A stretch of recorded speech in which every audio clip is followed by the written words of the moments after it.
नमस्कार। मैं अणिमा उपाध्याय आप सभी का अपने YouTube चैनल पर स्वागत करती हूँ और आज से मैं एक नई श्रृंखला विज्ञान हिंदी में डॉक्टर अणिमा उपाध्याय के साथ शुरू कर रही हूँ, जिसमें आप सभी का स्वागत है और आपके सुझाव व विचार भी आमंत्रित हैं। इस श्रृंखला में मैं आप लोगों के साथ विज्ञान से संबंधित बहुत सारे रोचक व रोमांचक विषयों पर विस्तार से जानकारी दूंगी और वो भी बिल्कुल सरल एवं बोलचाल की भाषा में।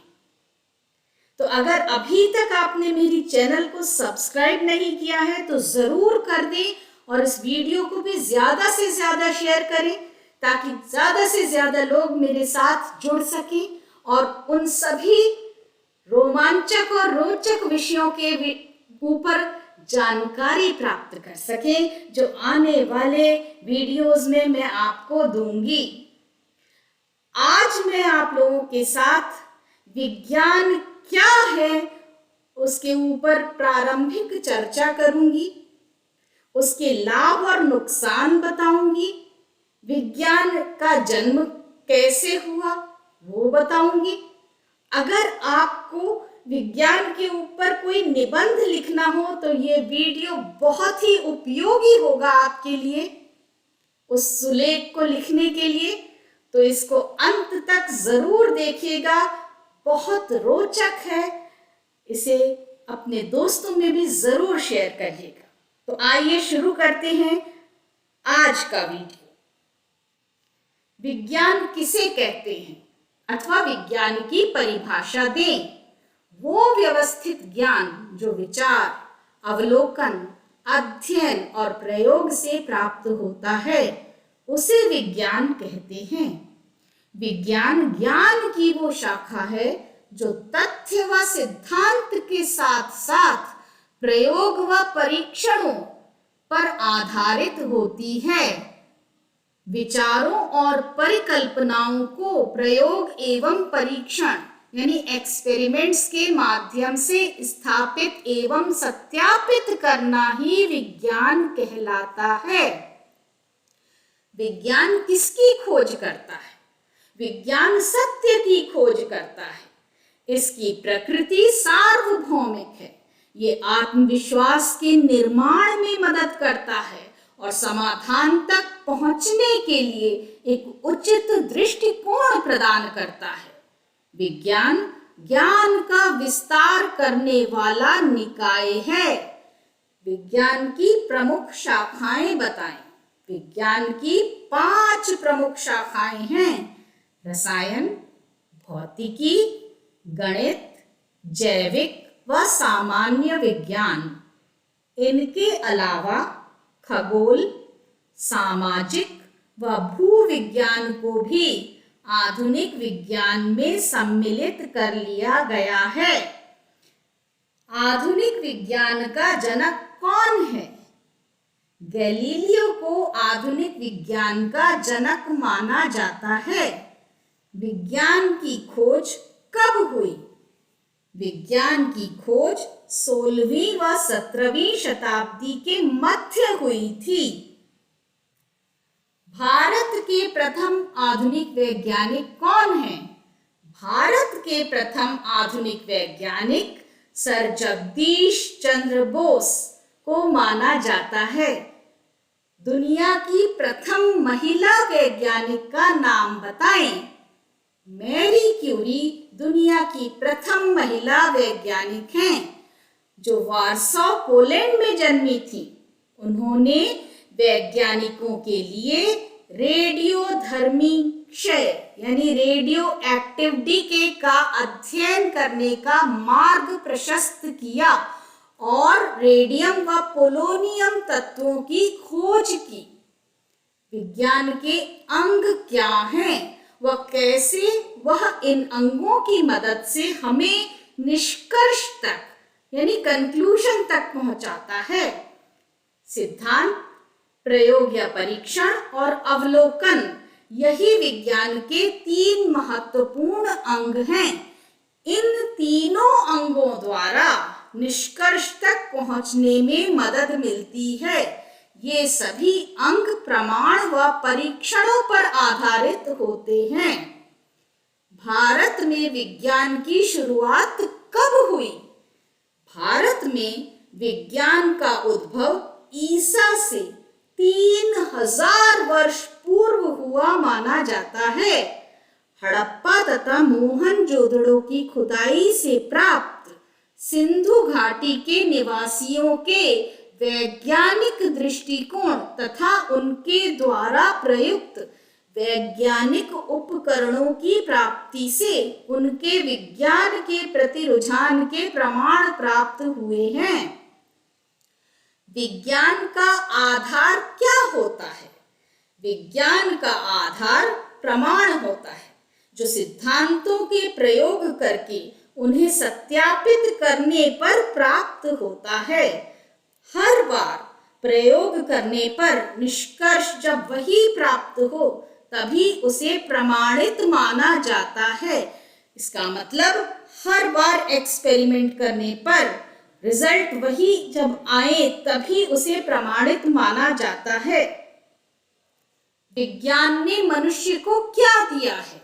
विज्ञान ने मनुष्य के जीवन को अधिक आरामदायक बनाया है।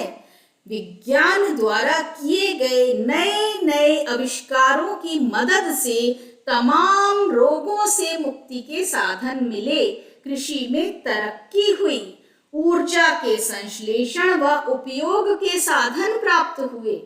तकनीकी विज्ञान ने मनुष्य को वे सारे साधन उपलब्ध कराए जिनकी कल्पना भी नहीं की जा सकती थी, जैसे ईमेल, इंटरनेट, यातायात, मोबाइल फोन व कृत्रिम बुद्धिमत्ता, आर्टिफिशियल इंटेलिजेंस आदि। विज्ञान विनाश का कारण भी बन सकता है। इस वाक्य की सार्थकता स्पष्ट करें। यदि विज्ञान की शक्ति का मनुष्य दुरुपयोग करना शुरू कर दे, तो ये क्षण भर में ही विनाश का मंजर ला सकता है। हिरोशिमा व नागासाकी इसके ज्वलंत उदाहरण हैं। न्यूक्लियर ऊर्जा जहां एक ओर आधुनिक विज्ञान की जरूरत है, वहीं दूसरी ओर उसका गलत व स्वार्थ के लिए उपयोग समस्त सृष्टि के लिए विनाशकारी सिद्ध होगा। इसीलिए इन स्रोतों का उपयोग व प्रयोग बहुत सावधानी पूर्वक करना चाहिए। ये पदार्थ रेडियोधर्मी होते हैं एवं उनकी तरंगें शताब्दियों तक, सेंचुरीज तक पृथ्वी पर उपस्थित रहकर तमाम प्रजातियों पर अपना दुष्प्रभाव छोड़ती रह सकती हैं। आधुनिक विज्ञान ने सबसे पहले क्या खोज की थी? आधुनिक विज्ञान ने यह साबित किया था कि पृथ्वी सूर्य की परिक्रमा करती है। इसका श्रेय इटली के वैज्ञानिक गैलीलियो को दिया जाता है, जिन्होंने टेलीस्कोप का आविष्कार किया था, जिसकी मदद से पहली बार ये साबित किया जा सका था कि पृथ्वी ही सूर्य की परिक्रमा करती है। जीवन में विज्ञान की भूमिका स्पष्ट करें। विज्ञान मनुष्य की रोजमर्रा की जिंदगी को सरलता से जीने के साधन उत्पन्न कराता है एवं धरती व ब्रह्मांड के रहस्यों का जवाब देने में भी हमारी मदद करता है। ज्ञान एवं विज्ञान में अंतर बताएं। किसी भी विषय की सैद्धांतिक व विधिवत जानकारी को ज्ञान कहते हैं। वही सिद्धांत जब प्रमाणों एवं परीक्षणों द्वारा सत्यापित किए जाते हैं, तब वही ज्ञान विज्ञान बन जाता है। विज्ञान के नियम क्या हैं? भौतिक नियमों को विज्ञान के नियम कहा जाता है, जो सर्वमान्य यानी यूनिवर्सल समझे जाते हैं तथा जो भौतिक जगत के अपरिवर्तनशील तथ्य हैं, जैसे न्यूटन के गति के नियम, आर्किमिडीज का सिद्धांत, बॉयल का नियम इत्यादि। विज्ञान के नियम किस परिस्थिति में बदले या परिवर्तित किए जा सकते हैं? यदि कोई नया तथ्य या ऐसा साक्ष्य मिलता है जो भौतिक नियम के विरुद्ध हो, तो प्रयोगों द्वारा विज्ञान के वे नियम असत्य सिद्ध किए जा सकते हैं। नियम की परिभाषा क्या होती है? जब कोई प्रतिपादित सिद्धांत सभी घटनाओं, प्रेक्षणों तथा तथ्यों के लिए सत्य पाया जाता है तो वो नियम बन जाता है। विज्ञान पढ़ने के 5 लाभ बताएं। विज्ञान पढ़ने के 5 लाभ इस प्रकार हैं। विज्ञान सत्य की प्रामाणिकता पर विचार करने के बाद ही उसकी स्वीकार्यता पर जोर देता है। विज्ञान के नियम सर्वमान्य हैं, अर्थात यूनिवर्सल हैं। दुनिया के हर कोने के विद्यार्थी को एक समान पढ़ाए जाते हैं। विज्ञान का विद्यार्थी नई खोजों व आविष्कारों को तर्क, सत्यता व प्रयोगों के मापदंडों पर परखता व विश्वास करता है। विज्ञान को जानने व समझने वाला व्यक्ति परिवर्तनों का स्वागत करता है व अंधविश्वासी नहीं होता। विज्ञान के विद्यार्थी के लिए न सिर्फ पृथ्वी अपितु संपूर्ण ब्रह्मांड की जानकारी प्राप्त करने के द्वार खुलते हैं। विज्ञान की पढ़ाई एक यात्रा है। इसने हमारा जीवन आसान बनाया है, हमें एक दूसरे से जोड़ा है, बीमारियों के इलाज दिए हैं व यातायात के साधन भी दिए हैं। विज्ञान के 5 नुकसान बताएं। गैर जिम्मेदार लोगों के हाथ में पड़कर विज्ञान का गलत प्रयोग, जैसे परमाणु शक्ति का दुरुपयोग, साइबर क्राइम इत्यादि। वैज्ञानिक उपकरणों पर बहुत अधिक निर्भरता मनुष्य को आलसी व असहाय बनाती है। विज्ञान की अधूरी जानकारी बेहद घातक हो सकती है, जिसके परिणाम दशकों बाद सामने आते हैं, डिकेड्स के बाद सामने आते हैं। प्रयोगशाला में ऐसे परजीवियों या वस्तुओं का बन जाना जो पृथ्वी के सभी जीवों के लिए घातक हो सकते हैं। वातावरण पर विपरीत प्रभाव भी विज्ञान की ही देन है, जैसे मौसम में असामान्य परिवर्तन होना, बाढ़ व सूखा का प्रकोप होना, बहुत सी प्रजातियों का विलुप्त होना इत्यादि। विज्ञान और प्रौद्योगिकी, साइंस एंड टेक्नोलॉजी एक दूसरे के पूरक हैं। इस वाक्य को स्पष्ट करें।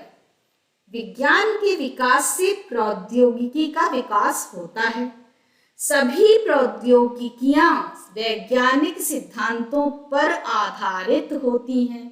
उसी तरह प्रौद्योगिकी के विकास से विज्ञान का विकास होता है, क्योंकि बहुत से प्रयोग किए ही तभी जा सकते हैं जब प्रयोगों को करने के लिए आवश्यक उन्नत उपकरण और सामान उपलब्ध हों। अतः ये कहा जा सकता है कि विज्ञान व प्रौद्योगिकी दोनों ही एक दूसरे के न सिर्फ पूरक हैं अपितु परस्पर उत्थान के लिए भी आवश्यक हैं। आज का विषय इतना ही। धन्यवाद। देखते रहें और इस वीडियो को भी पूरा देखने के लिए मैं आप लोगों के लिए धन्यवाद प्रेषित करती हूँ। चैनल को सब्सक्राइब जरूर करें। आगे आने वाले वीडियोस सचमुच बेहद रोचक होंगे, ये वादा है। नमस्कार।